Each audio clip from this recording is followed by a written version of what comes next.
माँ बोली लिख पंजाबी पढ़ पंजाबी बोल पंजाबी बोल।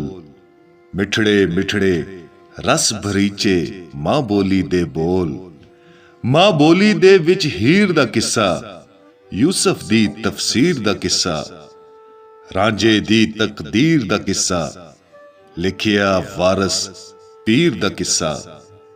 सोहणे हरफ पंजाबी वरतूं किते न आवे चोल। लिख पंजाबी पढ़ पंजाबी बोल पंजाबी बोल।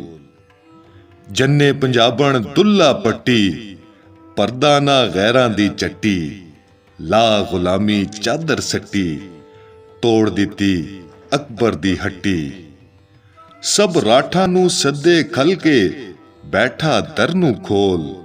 पढ़ पंजाबी लिख पंजाबी बोल पंजाबी बोल।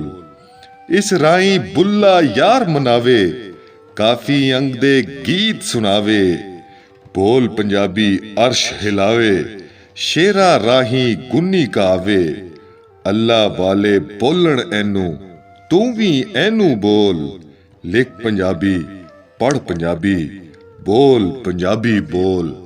ए बोली राकां दी बोली, अंगा ते साकां दी बोली, हीरां ते चाकां दी बोली, दुनिया दे गाहकां दी बोली। लैना जावण एदियां जिनसां विच तकड़ी दे तोल। पढ़ पंजाबी लिख पंजाबी बोल पंजाबी बोल। इस बोली विच कुग्गी बोले, यूसुफ दा दिल खूह विच डोले। दुखी जिंदड़ी खाए हिचकोले, नवी नवी ए नुक्ते टोले। की आंदी पई कर्मा मारी, कौन करे पड़चोल। पढ़ पंजाबी लिख पंजाबी बोल पंजाबी बोल। पंजाबी बोल पंजाबण जाया, धरती तेरी रिज़्क खडाया।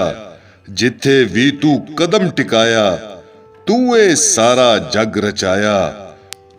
दुनिया नू तू आप रचावी, फड़ना हथ कशकोल। पढ़ पंजाबी लिख पंजाबी बोल पंजाबी बोल।